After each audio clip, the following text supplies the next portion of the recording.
Bismillahirrahmanirrahim. Assalamualaikum warahmatullahi wabarakatuh.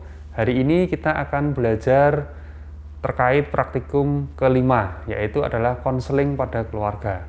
Konseling pada keluarga yaitu nanti kita bertugas sebagai konselor dan keluarga sebagai klien. Nah, tujuannya kita akan membuat keputusan yang baik ketika keluarga tersebut menghadapi suatu masalah atau problem dalam keluarga. Nah, di sini kita juga akan menggali bagaimana hal-hal positif di keluarga tersebut sehingga dapatkan keputusan yang terbaik dalam keluarga dalam pemecahan masalahnya. Silahkan, selamat belajar, selamat menikmati videonya. Assalamualaikum warahmatullahi wabarakatuh.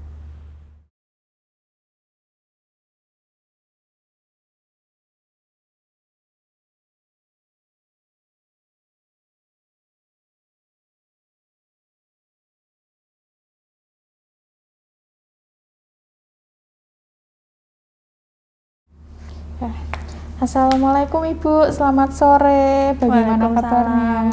Alhamdulillah baik Mbak.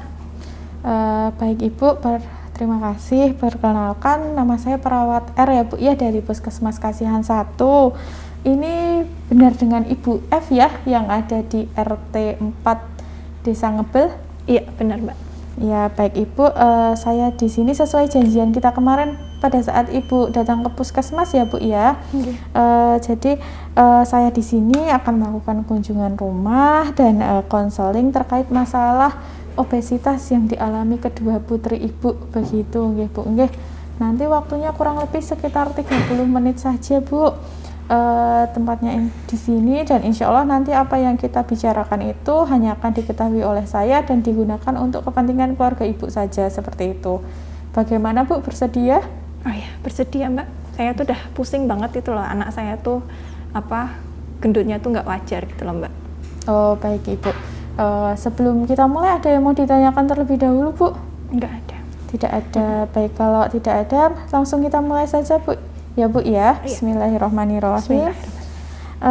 Sebelumnya Bu, ini saya kan harus melengkapi data terlebih dahulu. Nah, Ibu mungkin bisa menyebutkan bagaimana kebiasaan makan dan aktivitas putri Ibu dari bangun tidur sampai tidur lagi. Oke. Ini ya Mbak ya, anak saya yang kedua itu kan dia baru kelas 1 SD. Nah, itu tuh biasanya bangun pagi itu dia jam 6, kemudian salat subuh tuh Mbak. Habis salat subuh tuh biasanya mandi. Terus habis mandi tuh sarapan. Biasanya saya kasih makannya itu ya nasi goreng, kalau enggak nasi sama sayur lauk kayak gitu.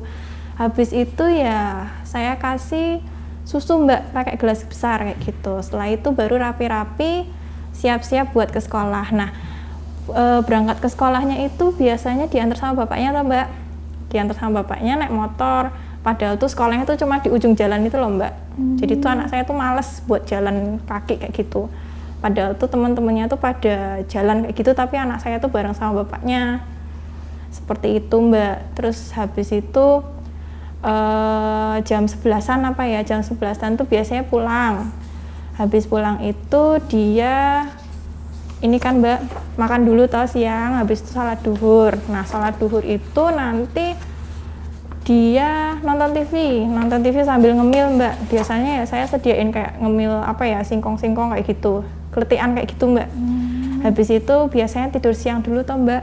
Terus asar itu bangun, sholat asar, mandi, habis itu nonton lagi sambil ngemil. Habis itu maghrib itu sholat, terus makan lagi Mbak, makan malam, baru nanti sholat isya dulu, terus nanti biasanya belajar. Nah, belajar itu juga ngemil lagi Mbak, sampai nanti jam 9-an itu kalau udah selesai belajar ya tidur. Nah, biasanya sebelum tidur itu saya kasih susu lagi sih Mbak, kayak gitu. Kalau untuk anak yang terakhir Bu, kegiatannya? Kalau anak terakhir saya itu kan baru usia 4 tahun ya Mbak ya, jadi kegiatannya ya sebenarnya sama aja sih, sama kayak yang anak kedua itu. Cuma kan bedanya kalau yang sekolahnya itu dia masih PAUD toh Mbak, jadi cuma seminggu 2 kali aja kayak gitu. Tapi ya kegiatannya ya sehari-hari sama, paling ngemil, nonton TV kayak gitu. Oh gitu. Kalau boleh tahu ngemilnya makanannya apa saja ya Bu ya? Oh ya macam-macam Mbak, kayak manis-manisan kayak gitu, kayak biskuit, kayak gorengan kayak gitu ya. Kadang juga ya somai-somai itu loh Mbak yang lewat-lewat itu loh di depan rumah kayak gitu. Kadang ya minta bakso ya saya beliin kayak gitu. Baik Ibu, ini saya tadi sudah mencatat ya Bu ya apa yang tadi Ibu sebutkan. Nah, kalau makanan yang disukai dan yang tidak disukai sama putri Ibu ada tidak Bu? Kalau yang nggak disukai kayaknya nggak ada ya Mbak. Kayaknya tuh suka semua ya. Oh begitu, nggih Bu. Nggih. Nah, ini saya mau bertanya ke Ibu terkait makna makanan bagi Ibu itu seperti apa? Maksudnya Mbak? Jadi menurut Ibu arti makanan itu apa toh Bu? Kalau arti makanan ya namanya makanan ya Mbak ya, jadi kayak untuk kebutuhan kita sehari-hari Mbak. Jadi ya kalau makanan ya sebisa mungkin ya saya harus menyediakan buat keluarga saya ya Mbak ya, terutama apalagi buat anak-anak saya kayak gitu. Jadi ya setiap hari itu ya saya sebisa mungkin menyediakan kayak cemilan gitu. Kemudian juga kalau makan ya harus yang nasi, lauk pauk, sayur kayak gitu. Tapi ya saya juga sih ya Mbak ya malah nyediain cemilan-cemilan gitu ya buat anak-anak ya. Nggih, begitu ya Bu ya. Saya paham tentang sikap dan keyakinan Ibu. Nah, dari yang Ibu ceritakan tadi, kebiasaan makan anak-anak Ibu itu perlu diubah napa mboten Bu menurut Ibu? Ya perlu sih Mbak ya, mungkin ini ya Mbak ya, cemilannya tuh loh Mbak. Kayaknya harus dikurangin gitu loh Mbak. Oke. Kira-kira ada lagi Bu yang perlu dirubah? Porsinya kali ya Mbak ya.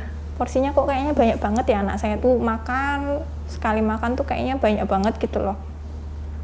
Tuh. Baik Ibu, Ibu sudah bagus sekali ya Bu ya untuk mengidentifikasi pola makan yang harus dirubah pada kedua anak Ibu. Nah, selain itu Bu, untuk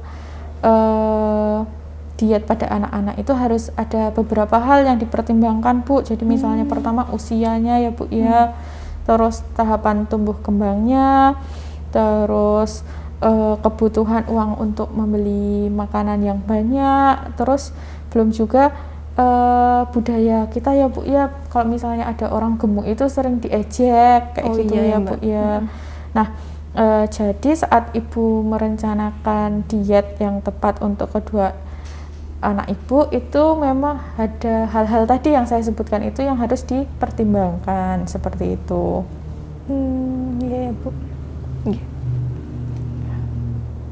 Nah, baik begitu ya Bu ya. Jadi ada banyak faktor yang mempengaruhi dan sekarang ini saya akan merekomendasikan syarat dan rekomendasi dietnya ya Bu ya untuk Dek Fulan sama Fulani seperti itu. Nah, yang pertama yang harus dipertimbangkan itu adalah harus dipastikan dulu Bu, apakah putra putri Ibu ini kelebihan berat badan atau tidak. Nah, kalau orang dewasa itu kan pakai dihitung IMT ya Bu ya. Nah, IMT itu kan ada berat badan dibagi tinggi badan dalam meter dikuadratkan Bu. Nah, kalau anak-anak itu lebih baik dikonsultasikan dulu Bu ke bagian gizi Bu. Nah, nanti Ibu bisa konsultasi ke bagian gizi di puskesmas kami Bu.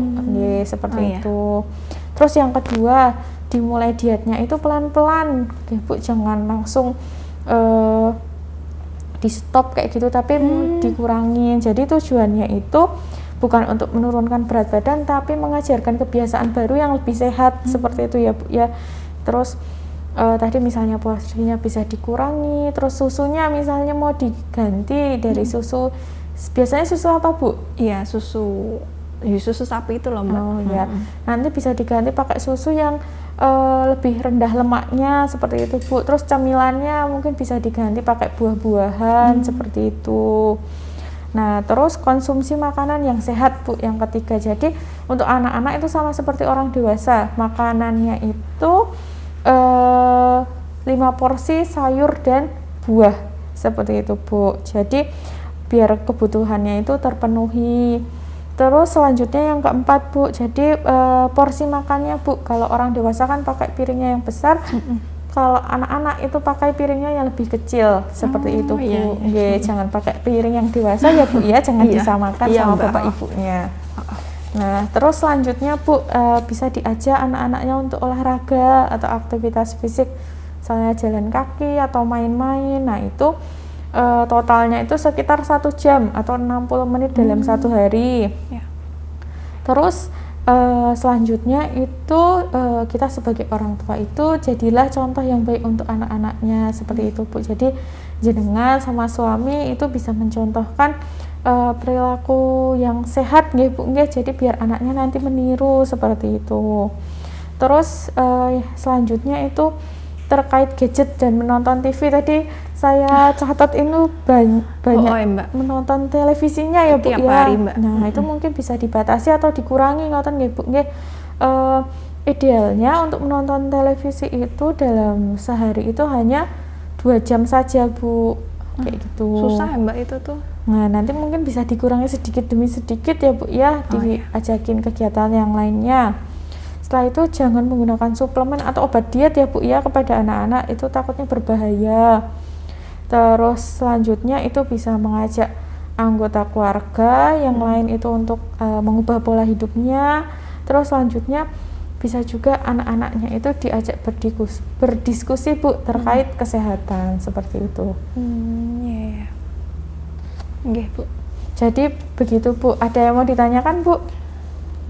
Belum ada sih Mbak. Ya saya jadi tahu aja ya. Jadi apa ya? Jadi paham kayak gitu kan. Ternyata nggak langsung berhenti gitu ya Mbak ya tadi ya. Jadi kayak emang harus bertahap gitu ya. Saya kira kemarin ya harus di stop langsung gitu loh Mbak. Jadi ya berarti sekarang ya bertahap tadi. Nggih Bu, betul seperti itu ya Bu ya. Jadi harus bertahap. Terus hal ini bisa Ibu diskusikan dulu Bu dengan keluarga. Apakah akan melakukan diet atau tidak seperti itu. Nah, karena diet untuk anak-anak ini memerlukan dukungan dari semua keluarga seperti itu ya Bu ya. Nah, sebelum mau menentukan dietnya, Ibu bisa mencatat semua makanan atau rincian makanannya yang dimakan selama 24 jam seperti itu Bu. Oh baik Mbak. Berarti ini nanti saya catat dulu gitu ya Mbak ya, makannya selama 24 jam sama cemilan-cemilan tadi ya Mbak ya? Iya, seperti itu Bu. Oke. Jadi bagaimana Bu, saya sudah diskusi tadi ya Bu ya, panjang lebar terkait obesitas, dietnya, apakah tujuan kita hari ini sudah tercapai Bu? Alhamdulillah saya sudah paham sih Bu. Mbak. Alhamdulillah kalau sudah paham nggih Bu nggih. Nah, nanti setelah ini akan saya berikan surat rujukan nggih Bu nggih untuk ke bagian gizi di Puskesmas Kasihan 1 seperti itu nggih Bu nggih. Baik Ibu, kalau sudah paham berarti Ibu sudah tahu nggih Bu nggih. Nah, untuk mengetahui tingkatan obesitas dari putri Ibu, ini saya berikan surat rujukan Bu untuk ke ahli gizi di Puskesmas kami di Kasihan 1 seperti itu. Ini ya Bu ya, surat rujukannya. Baik Ibu, alhamdulillah diskusi kita hari ini sudah selesai ya Bu ya. Saya simpulkan bahwa tadi Ibu mau mencoba untuk diet untuk kedua putrinya seperti itu ya Bu ya. Sebelumnya nanti Ibu akan berkonsultasi dulu ya Bu ya kepada ahli gizi yang ada di Puskesmas. Begitu Bu. Bagaimana perasaannya Bu setelah kita diskusi tadi Bu? Alhamdulillah saya sudah paham ya Mbak ya. Tadi udah terima kasih sekali loh Mbak, tadi udah dijelasin apa tahapan-tahapannya tadi ya Mbak ya. Saya harus konsultasi ke gizi di Puskesmas.